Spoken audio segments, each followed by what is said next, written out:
Shalom Bapak Ibu Saudara sekalian. Malam ini kita akan melanjutkan ibadah pekan Pentakosta. Mari kita siapkan hati kita. Kita angkat satu lagu pujian kita, Aku Bersyukur Bapa.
menjauhi rohmu yang suci, kau sahabat,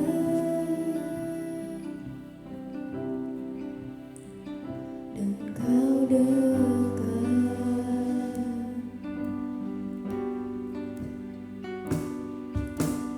Akan seluruh pengabdianku,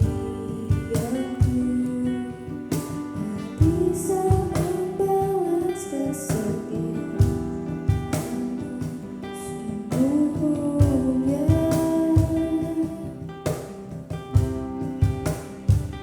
dan berharga.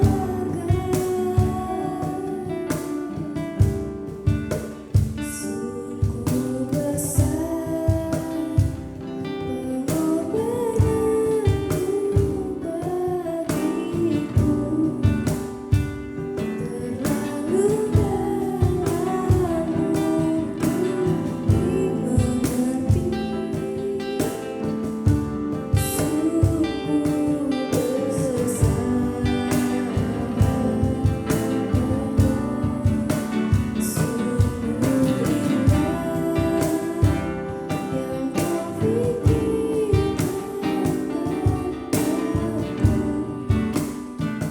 tak tersembunyi bagiku.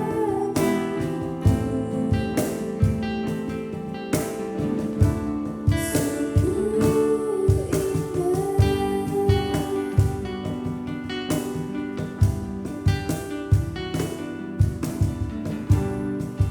dapat pergi menjauhi rohmu yang suci.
Shalom, puji Tuhan Bapak Ibu Saudara.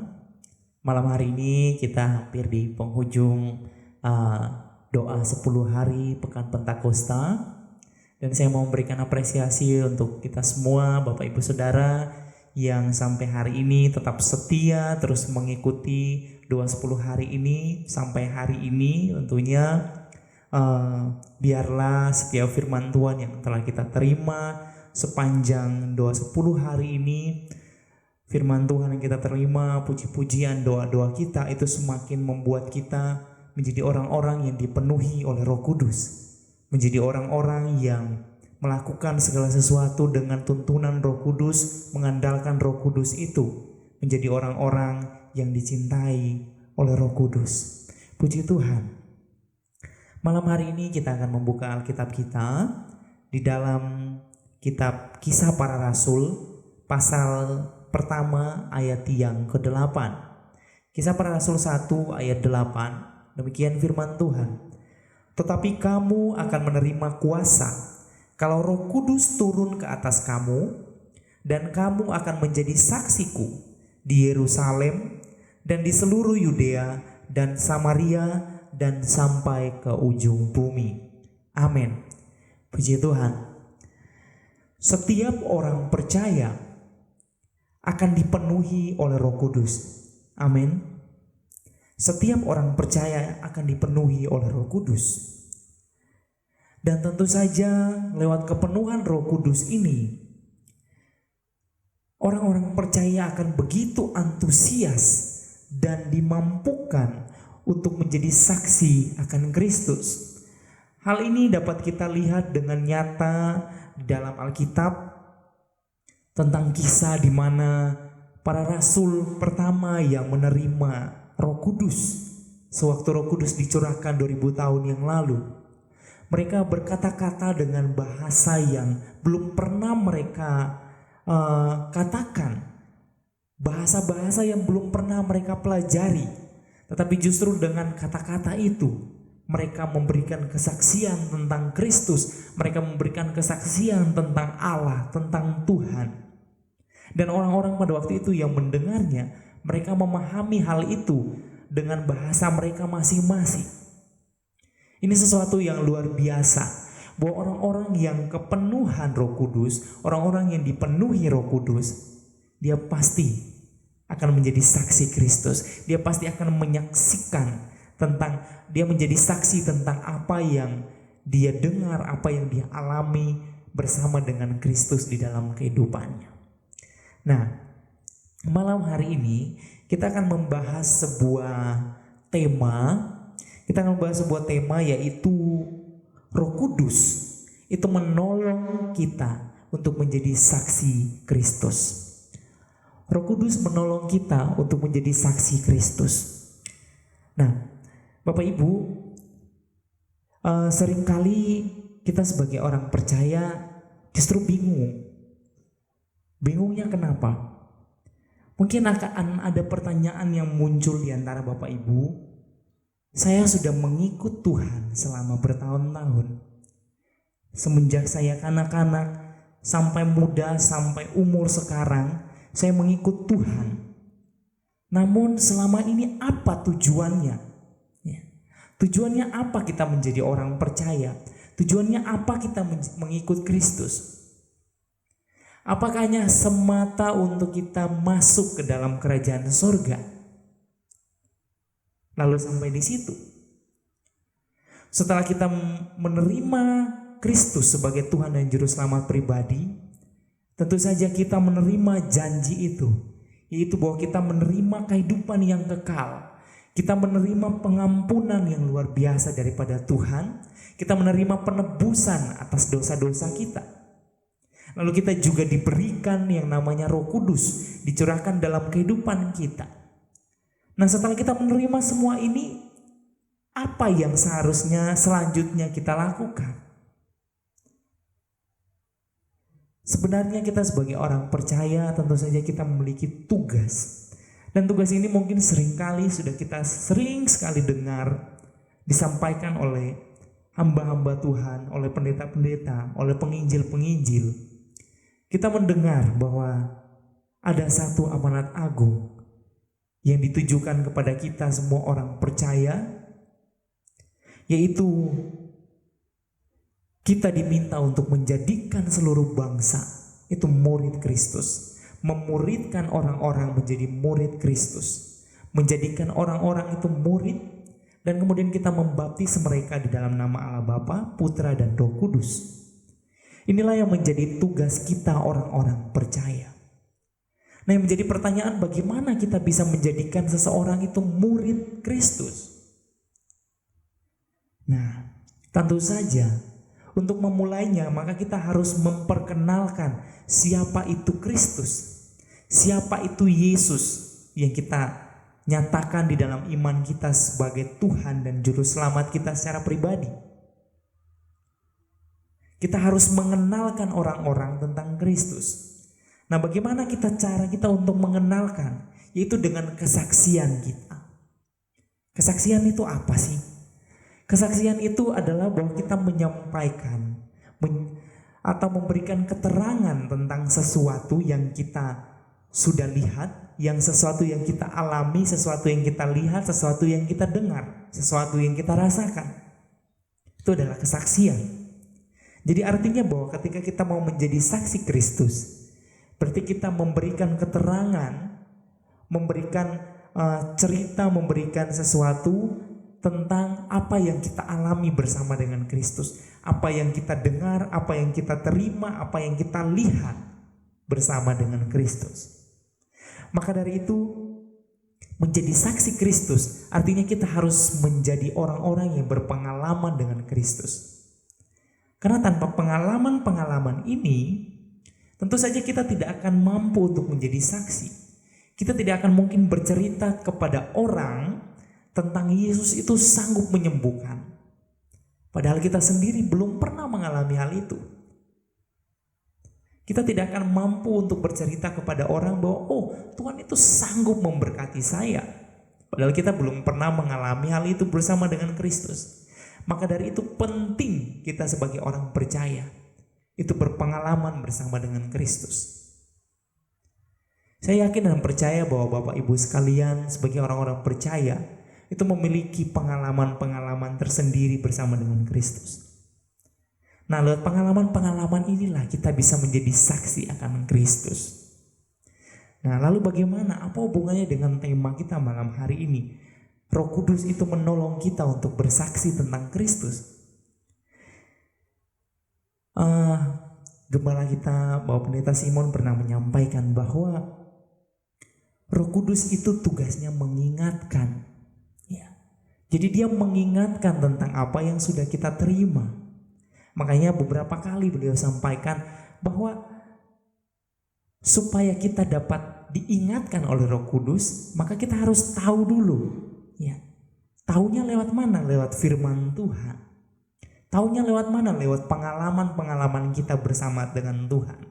Jadi ketika kita memiliki pengalaman ini, kita memiliki pengetahuan tentang Allah, kita kenal tentang Allah, maka di sana ketika kita butuh untuk bersaksi kepada orang lain, kita mau bercerita kepada orang lain, Roh Kudus ada di sana untuk mengingatkan kita, memberikan kita ilham, mengingatkan kita kembali tentang apa yang kita ketahui supaya kita mampu untuk bersaksi kepada orang lain. Amin Bapak Ibu. Nah, yang jelas bahwa Roh Kudus itu akan menuntun kita supaya kita bersaksi bagi dunia ini. Roh Kudus itu yang akan menuntun kita. Nah, cara kita untuk bersaksi itu yang paling utama adalah melalui diri kita sendiri, melalui kehidupan kita sendiri, kehidupan yang menjadi saksi kepada Kristus. Kehidupan yang menjadi saksi seperti apa? Jadi begini Bapak Ibu, kalau kita tahu bahwa Tuhan kita itu adalah Tuhan yang benar, Tuhan yang menyampaikan kebenaran, maka kehidupan kita yang menjadi saksi adalah kehidupan yang menggambarkan Tuhan yang benar. Artinya bahwa kehidupan kita dalam melakukan hal yang benar, kehidupan kita adalah kehidupan yang menyampaikan sesuatu yang benar, kehidupan yang mengucapkan hal-hal yang benar. Maka orang akan melihat, oh ternyata orang ini adalah orang yang menyampaikan hal-hal yang benar, orang yang bisa dipercaya. Maka orang akan melihat, mengapa dia bisa menjadi orang yang sangat bisa dipercaya? Mengapa apa yang disampaikannya itu adalah hal-hal yang merupakan kebenaran? Apa penyebabnya? Nah, di sanalah kita dapat menyampaikan bahwa penyebabnya karena saya menerima kebenaran itu dari Tuhan kita Yesus Kristus. Kebenaran itu yang saya terima, makanya saya sampaikan tentang kebenaran itu. Atau mungkin juga menjadi saksi. Kita tahu bahwa Roh Kudus adalah roh yang tertib. Maka kehidupan kita pun harus menjadi orang-orang yang tertib. Tertib berlalu lintas. Tertib mungkin ketika kita ada di dalam sebuah antrian perbelanjaan, ya di dalam mall mungkin kita sedang antri. Di sana kita sadar betul bahwa Roh Kudus adalah Roh Kudus yang roh yang tertib. Kita tahu bahwa kita adalah orang yang menerima Roh Kudus itu. Dan ketika kita menerima Roh Kudus itu, maka kehidupan kita harus menjadi kehidupan yang tertib. Nah, lewat kehidupan kita yang tertib, orang akan melihat di sana ada gambaran tentang Kristus yang kita percayai sebagai Tuhan. Nah, maka dari itu malam hari ini Bapak Ibu Saudara, mari kita mau menjadikan kehidupan kita ini sebagai kehidupan yang tertib, kehidupan yang menggambarkan Kristus lewat pengalaman-pengalaman kehidupan kita.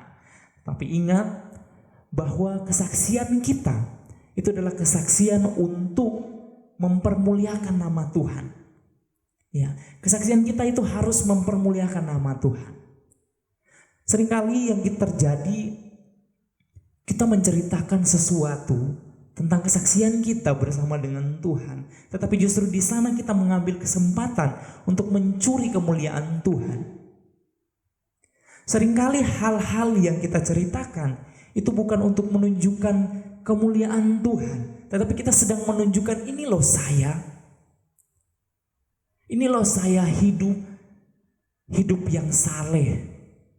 Ini loh saya hidup yang benar. Ini loh saya hidup mengikuti Tuhan. Bukan itu yang ingin kita tonjolkan, tetapi yang ingin kita ceritakan bahwa ini loh Tuhan yang saya percaya. Ini loh Dia yang menolong saya. Ini loh alasan kenapa saya hidup seperti ini. Bukan sayanya, tetapi Dianya, tetapi Tuhannya, tetapi Kristusnya. Maka dari itu, supaya kita dimampukan, kita harus hidup di dalam Roh. Roh Kudus itu yang harus memenuhi kita. Karena kalau Roh Kudus tidak memenuhi kita, maka kedagingan itu yang akan lebih dominan. Maka yang akan muncul adalah kedagingan kita. Maka yang muncul adalah keegoisan kita. Maka yang muncul adalah kita ingin menonjolkan diri kita. Tetapi ketika kita mau mengandalkan Roh Kudus itu, ketika kita mau dipenuhi oleh Roh Kudus itu, maka Roh Kudus itu yang bekerja.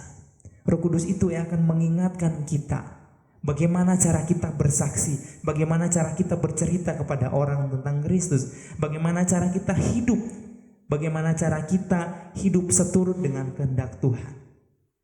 Maka dengan demikian, kehidupan kita menjadi saksi adalah saksi yang mempermuliakan nama Tuhan.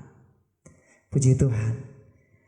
Oleh sebab itu, Bapak Ibu Saudara, mari kehidupan kita menjadikan kehidupan yang bersaksi kepada Tuhan, kehidupan yang mau untuk menjadikan orang-orang itu murid Kristus lewat kehidupan kita, yang menggambarkan Kristus di dalam kehidupan kita. Sebab kita tahu bahwa Roh Kudus telah dicurahkan atas kita, dan kita tidak perlu takut, sebab kita berjalan. Ada Roh Kudus yang terus hidup di dalam kehidupan kita. Itulah yang menjadi jaminan akan keberadaan Tuhan bersama dengan kita di dalam kehidupan kita. Puji Tuhan. Waktu selanjutnya saya serahkan kepada Pak Simon. Puji nama Tuhan. Jika hari ini belas kasih Tuhan terus dicurahkan dalam setiap kita, hati Tuhan diberikan kepada kita, hati yang dipenuhi dengan belas kasih atas jiwa-jiwa, hati yang dipenuhi dengan kerinduan agar setiap anak-anaknya selalu senantiasa hidup dalam anugerahnya, hidup dalam pimpinannya. Mari saudara, kita buka hati kita seluas-luasnya sekali lagi, agar pengurapan Tuhan terus turun ke atas kita, sehingga kita dimampukan untuk hidup dalam rencananya, sehingga kita terus senantiasa dipenuhi dengan kuasa Roh Kudus untuk memuliakan Tuhan melalui kehidupan kita yang menggenapi rencana Tuhan. Satu pujian kita menjadi doa kita malam hari ini dengan pujian, biar belas kasih-Mu Tuhan kami berkumpul di hadapan Tata.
Genapi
kebebasan, untuk membawa kabar keselamatan, untuk menyatakan terang di tengah kegelapan dunia, untuk menjadi berkat. Tuhan ingin terlebih dahulu berperkara atas setiap kita, karena kita gerejanya yang dipilih sejak semula, yang dipanggil, dan Tuhan ingin memperlengkapi kita dengan kuasa Roh Kudus yang akan memampukan kita menjadi saksinya, menyatakan kemuliaannya, menjadi pemenang, menjadi saksinya di tengah-tengah kehidupan di dunia ini. Biarkanlah setiap kita dipimpin, dikuasai oleh Roh Kudus. Biar setiap kita selalu senantiasa tunduk dalam pimpinannya, dalam tuntunannya. Dan mari kita buka hati kita seluas-luasnya agar kegerakannya melanda kita, kegerakannya memenuhi hidup gerejanya. Dan kita terus rindukan jiwa-jiwa yang dimenangkan, jiwa-jiwa yang diselamatkan, sebagaimana hati Bapa yang penuh belas kasih atas jiwa-jiwa. Kita terus senantiasa merindukan jiwa-jiwa boleh datang, berhimpun bersama-sama, mengaku dan memuliakan Tuhan sebagai Tuhan dan Juru Selamat. Mari saudara kita bersyukur, kita puji dan elukan Tuhan karena kemurahannya, karena kebaikannya, pengurapannya yang diberikan kepada kita. Satu pujian bersama, kami memuji kebesaran-Mu Tuhan. Kita akan puji.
Terima kasih Tuhan,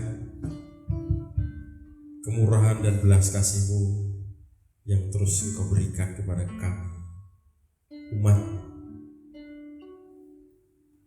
Dalam kemurahan-Mu Engkau terus bersabar, menuntun, membimbing kami, menarik kami, mendorong kami, untuk kami masuk dalam rencana-Mu, untuk kami selalu ada dalam belas kasih dan kebaikan Tuhan. Sehingga hari-hari kami, hidup kami terus selalu ada dalam berkat, ada dalam perlindungan, ada dalam rencana Tuhan.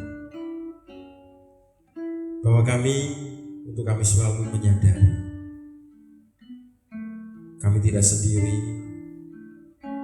Engkau Roh Kudus selalu menjadi sahabat, selalu menjadi penolong yang siap sedia, menjadi penghibur bagi kami, untuk kami mampu mengiring Tuhan, untuk kami mampu menjadi pelaku firman, untuk kami mampu taat, setia sampai akhir, menjadi murid-murid Kristus yang sejati, yang meneladani Kristus, yang menghidupi Kristus atau cara hidup Kristus dalam setiap hidup langkah kami. Mari Tuhan, kiranya Roh Kudus yang terus menyadarkan kami, mengingatkan kami ketika kami bergumul dalam pergumulan hidup, ketika kami seorang diri, sesungguhnya kami tidak sendirian, tapi Engkaulah yang selalu ada menemani kami. Demikian Engkau Tuhan yang terus menjadikan kami sebagai saksi Tuhan, anak-anak-Mu yang terus boleh menyatakan, menceritakan akan kebaikan Tuhan, menceritakan akan belas kasih Tuhan kepada setiap orang, sehingga rahmat Tuhan, berkat Tuhan itu dapat dirasakan oleh semua orang. Terima kasih buat berkat Tuhan. Selama beberapa hari ini kami bersama-sama mengkhususkan waktu untuk kami mencari Tuhan, untuk kami menanti-nantikan Tuhan. Kami merasakan berkat, sukacita, kami merasakan damai sejahtera, kekuatan, penghiburan, pengharapan yang Kau nyatakan. Kau meneguhkan langkah kami, Kau meneguhkan hidup kami, untuk kami terus berpengharapan di dalam Tuhan. Terima kasih Tuhan. Hari ini kembali kami mohon pengurapan-Mu atas anak-anak-Mu yang menderita sakit. Engkaulah yang terus menjamah mereka dengan kuasa bilur-bilur-Mu yang menyembuhkan. Engkaulah yang memberi kekuatan, memberikan pengharapan, semangat yang baru bagi mereka yang putus asa. Engkaulah yang memberikan kepuasan bagi mereka yang dahaga, bagi mereka yang lapar dan haus akan Engkau. Hanya Engkau pribadi, hanya Engkau sendiri yang sanggup memenuhkan hidup mereka dengan damai, sejahtera, dan berkat. Terima kasih Tuhan. Tuhan yang terus memimpin perjalanan hidup kami selanjutnya, untuk kami menemukan hari demi hari, lepas hari berganti dengan hari yang lain. Anugerah dan berkat Tuhan yang selalu menyertai kami, dan terlebih lagi penyertaan-Mu itulah yang menjadi kekuatan kami untuk kami terus berpengharapan. Terima kasih Bapak Ibu Saudaraku yang dikasihi nama Tuhan. Kiranya setelah kita bersama hampiri kasih karunia Tuhan, berkat anugerah dan sejahtera Allah Bapa kita, sukacita damai sejahtera Tuhan Yesus dalam persekutuan Roh Kudus yang dicurahkan dalam hidup kita, yang selalu memenuhi hidup kita, menjadikan kita kuat, menjadikan kita murid-murid Kristus yang sejati, hari ini sampai selama-lamanya. Tuhan menyertai kita semua. Amin.